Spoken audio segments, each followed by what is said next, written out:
Thank you all so much for clicking on today's Dallas Cowboys Report video. It's a new year and a new URL for the channel as well. So if you're watching on Facebook or seeing this on Twitter, it's youtube.com/CowboysTV. If you're on YouTube, to subscribe, hit that big red button. Still pretty straightforward there. But new URL, youtube.com/CowboysTV. Come along, subscribe, and join us for what hopefully will be a fun offseason for the Dallas Cowboys.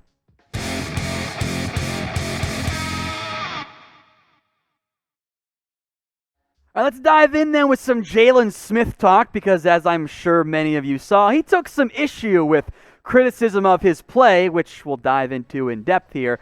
But to just go over generally, the reality is he hasn't been the same guy since he last dominated, I think, had a great year in 2018. His future's in doubt this offseason, and Smith took some issue with his level of play, and the raw numbers, they look pretty good, 154 tackles, and his missed tackle rate was lower, and you're going, Tom, how could a guy with 154 tackles be bad? And it always comes down to film, right? And Jaylon Smith's answer when asked about it was, watch the film. That's what Jaylon had to say. And Jaylon, I did, and it's not great. And I feel bad because I love the person, and I was hyped about the deal because this is the next great Cowboys linebacker. Not the same guy. He's not filling run fits properly. He's a liability in coverage. There's way too often he celebrates after a play that didn't go the way he thought it did. There's a lot of problems there. And look, at some level, I do think that Jaylon Smith is kind of getting scapegoated a little bit. We'll talk about Mike Nolan here in a little bit as well. But the reality is, he's not living up to his contract. And that's an issue if you're the Cowboys. And ownership keeps saying how much they love Jaylon Smith. And if the feedback in the film room is, Jaylon, you're playing great, no criticism, I got a lot of concerns because it's pretty obvious on the film that he's making mistakes out there, which everyone does. But there's a lot more issues for Jaylon than, he's got great tackle numbers, right?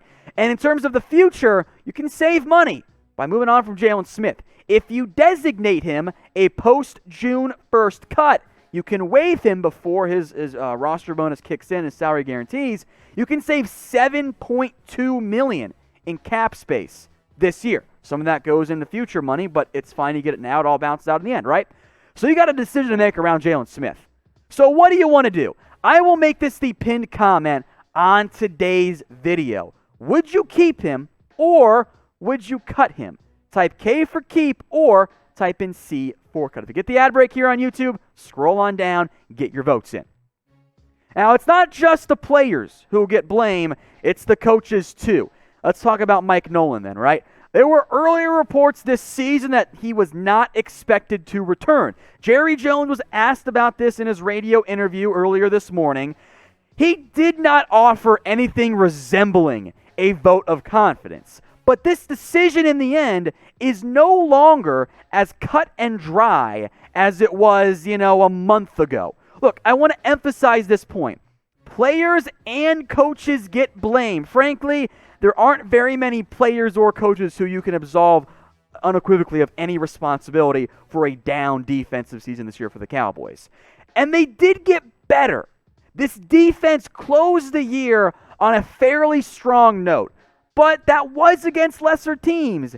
And you got to look at the totality of this defensive performance, right? Bottom 5 in points per game. Total yards, they were 23rd. The passing offense was 11th, but also that's because you couldn't stop the run. The one really impressive thing, the takeaways. They got a lot in the last 4 games of the season. That's why they almost won 4 straight to end it. They ended up finishing 7th. But I know a lot of you guys want Mike Nolan fired. Do you want him? FN, if you want to fire Nolan right now, in the end, I think you have to. You got to try something different on defense, player-wise and coaching-wise. 23rd in the defense in DVOA. I say type FN in the comments. Simply put, it's tough to justify keeping Mike Nolan. And now, is Mike Nolan the only problem? Absolutely not. Does just replacing Mike Nolan fix all of these issues on defense? Also, absolutely not. Is Mike Nolan the solution? I don't think that he is. And because of that, In a year where next year your offense should be once again top 5 in the NFL, you got to have at least consistently average defenses, not a couple good defensive performances and doo-doo the rest of the way. Like, that's not something you can have. So because of that, I think you got to replace Mike Nolan. Maybe it's promoting George Edwards. I liked him more than Nolan. You can go back and look at some of our defensive coordinator candidates. I think that makes some sense, but I don't think Nolan can be your DC next season.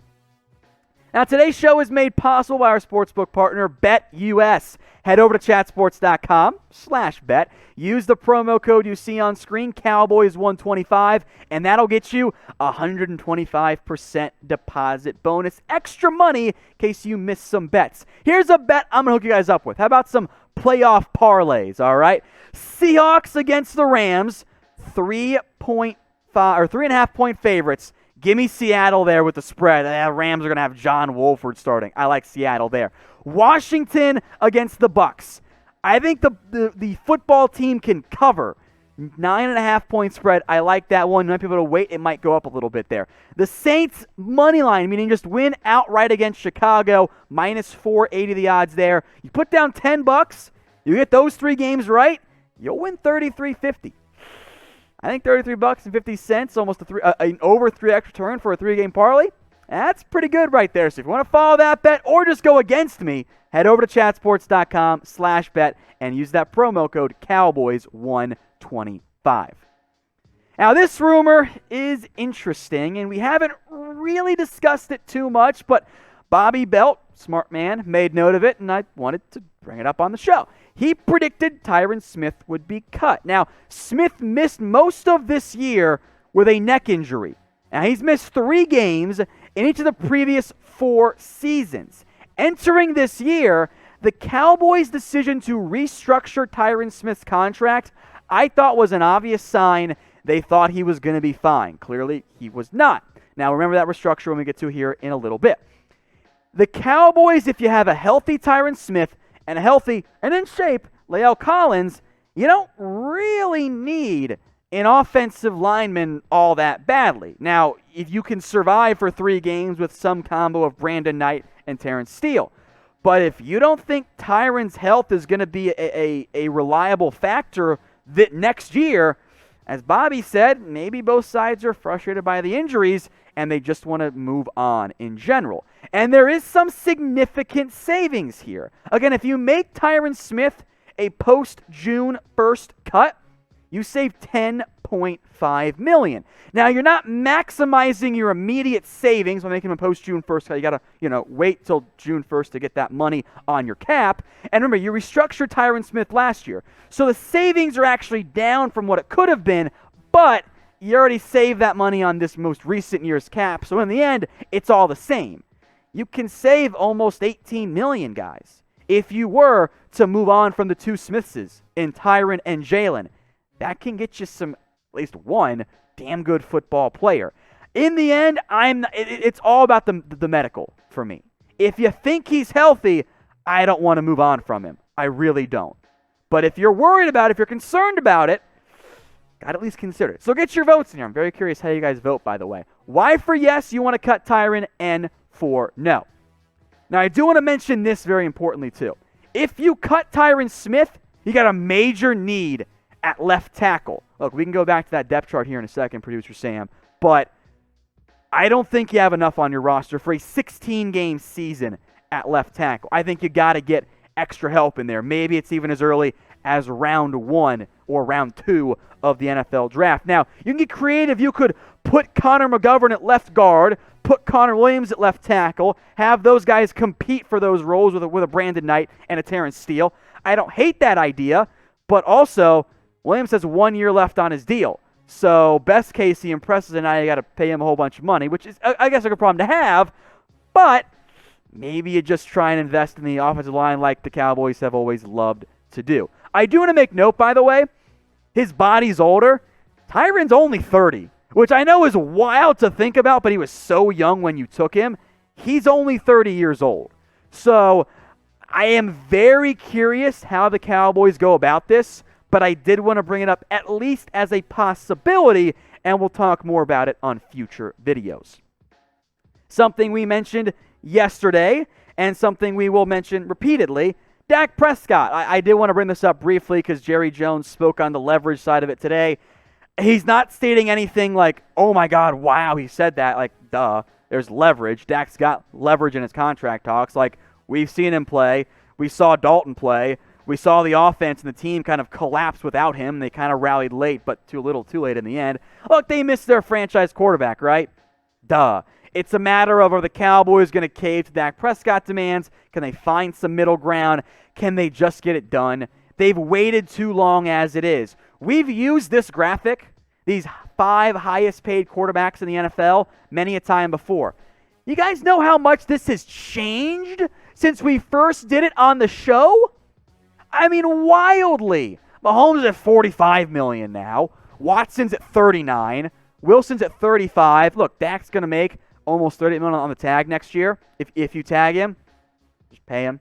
Get it done. It's not that difficult. It shouldn't be. They've dragged it out. The guaranteed money, probably over $110 million. Mahomes is kind of in his own stratosphere with the rolling guarantees. His deal is almost fully guaranteed, but that's just the immediate guarantees there. Look, in the end, guys, the sooner the Dak deal gets done, the better. Then you know exactly how much you're paying him, what your long-term contract situation looks like. Getting the Dak deal done, in reality for next year, compared to the tag, will save you money. You will structure it in that way. That's why the Cowboys, in terms of the offseason game plan, the sooner you pay him, the better. And whatever the Cowboys decide to do, yeah, we're going to break it down for you here. So again, new YouTube URL. If you're watching on YouTube, hit that big red button. Otherwise, it's youtube.com/CowboysTV.